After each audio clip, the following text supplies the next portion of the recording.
ప్రతిరోజు లక్షల మంది కోట్ల మంది చూస్తున్న యూట్యూబ్ ఒకటి, ఫేస్బుక్, వాట్సాప్, ఇన్స్టాగ్రామ్ ద్వారా మీ వ్యాపారం ప్రమోషన్స్ పబ్లిసిటీ చేయబడును, రియల్ ఎస్టేట్ ప్రమోషన్స్ చేయబడును. ప్రతిరోజు కోట్ల మంది యూట్యూబ్, ఫేస్బుక్, ఇన్స్టాగ్రామ్ చూస్తున్నారండి. వాటి ద్వారా మీ బిజినెస్ వ్యాపారం ప్రమోషన్స్ కొరకు స్క్రీన్ మీద ఉన్న నెంబర్ కాల్ చేయండి. LBR digital marketing. Vijay Joseph ఇవాళ ప్రపంచం మొత్తం కూడా ఈ పేరు మారుమ్రోగిపోతుందండి. ఎస్, ఎక్కడ చూసినా విజయ్ జోసెఫ్. ఎందుకు ఇంత మారుమోగిపోతుందంటే, మొదటి విషయం ఏంటంటే, ఇతను ఏ పార్టీతో పొత్తు లేకుండా సింగిల్గా మొనగాడిగా సింహంలాగా గెలిచాడండి.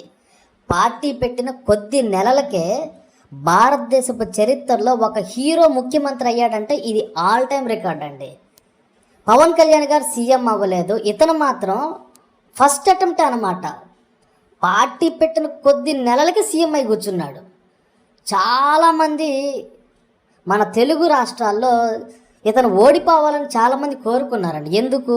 ఇతను ఒక క్రైస్తవుడు, దళిత వర్గానికి చెందినటువంటి వాడు అంటూ ఇష్టం వచ్చిన కామెంట్లు.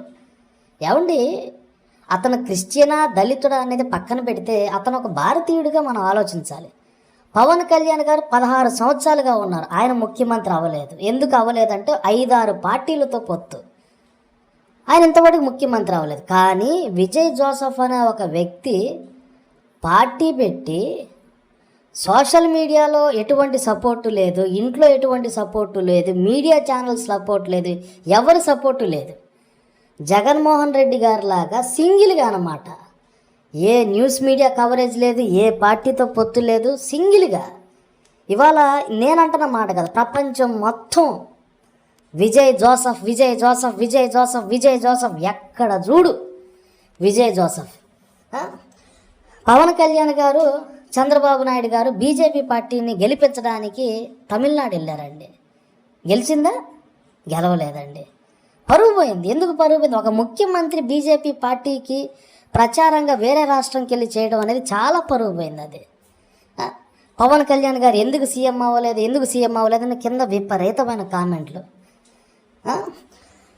పవన్ కళ్యాణ్ గారు సీఎం అవ్వలేదంటే ఆయన 4-5 పార్టీలతో పొత్తు ఉందండి. ఎప్పుడైతే 4-5 పార్టీలతో పొత్తు ఉంటుందో వాళ్ళు గెలవరు. వాస్తవం ఇది. ఖచ్చితంగా ఎప్పుడైనా కానీ పొత్తు పెట్టుకుంటే గెలవరండి.